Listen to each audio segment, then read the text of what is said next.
It is 8 minutes away from 7. Paul Henry. We're going to make sense of Greece now. The deadline is just hours away. Greece looks set to default on a loan by the International Monetary Fund at 10 o'clock New Zealand time this morning. It comes after a last-minute 2-year rescue package put forward by the nation's government appears to have been rejected by the Eurogroup. So what needs to be done to fix their broken economy, and should Greece leave the Eurozone? Should they have done that ages ago? With me now is New Zealand Initiative Executive Director, Dr. Oliver Hartwich. Oliver, thank you so much for joining us this morning.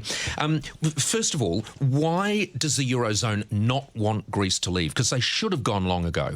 There are a few reasons. I think one of the reasons is that European integration, so the European Union project, has always been going in just one direction, and it was towards more integration. They've never kicked a country out. Mm-hmm. That would be a first. Okay, so it goes against the grain, number one. Exactly. Number two is actually the moment that Greece leaves, it will be very expensive for the rest of Europe, because so far they've mainly given them guarantees. Once Greece departs, once Greece defaults, they have to cough up. It will be really expensive. Okay, so the analogy here is, say one of my daughters wants to buy a house, so she buys a house and gets a mortgage because I guarantee that mortgage. I never pay any money until she goes west, and then the bank come to me because I guaranteed the mortgage. That's precisely it. And in this case, we're talking about, for example, for Germany, between 60 and 80 billion euros the moment that Greece leaves. And that's Germany alone. Exactly. Which is possibly why Angela Merkel is front and foremost in trying to keep Greece going. Well, Angela Merkel is very rational. She would rather like some of her successors actually to deal with the problem rather than actually paying the money herself. Absolutely. Put it off, put it off, put it off. All right. Are we at the point now, do you think, genuinely, where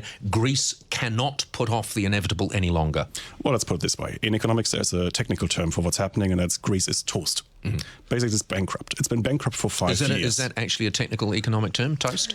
Well, I think I've just made it one.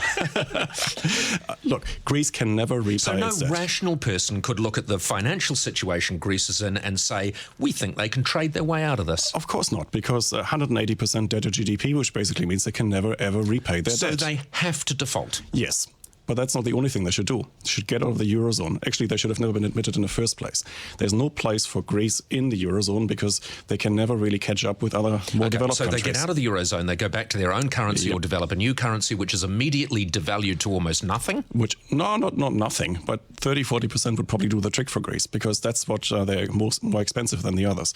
So to regain competitiveness with their neighbors, especially with Turkey and Bulgaria, and actually attract more tourists into their country, they need to get cheaper. They can't get cheaper as long as they're in the Eurozone. No. Because they have to do something that's called internal devaluation. Doesn't work. They're not just a cot case financially, though. Administratively, they're a cot case. Well, so how can they, even if you were to knock all of these debts on the head, I mean, you seem to have a population in Greece that are not prepared to take any medicine at all. Well, Greece has many, many different problems. One of them is actually it's one of the most corrupt countries in Europe. They've got this practice, I'm not making this up, of fakalaki. Fakalaki means envelopes filled with money. And basically that's the way you buy your way into anything. I've heard stories that even if you want to be with the birth of your child in hospital, you have to bribe the midwife. Your way in. Exactly. So that's a widespread culture. They've got a problem there. They've got a problem with the tax system. They have no proper land registry.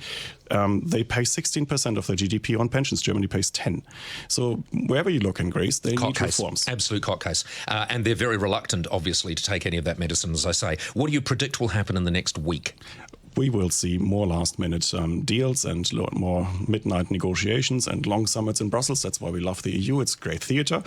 But I don't really think we're going to see a final solution in the next week or so, because they will still Because no one wants them to leave for the very reason that you just told us. Exactly. Before. It's all self-interest. So no one's trying to do Greece any favours. They're trying to do themselves favours. Exactly. Oliver, thank you very much. It's so understandable. You've just crystallised the whole thing. Dr. Oliver Hartwich, New Zealand Initiative Executive Director. News is next.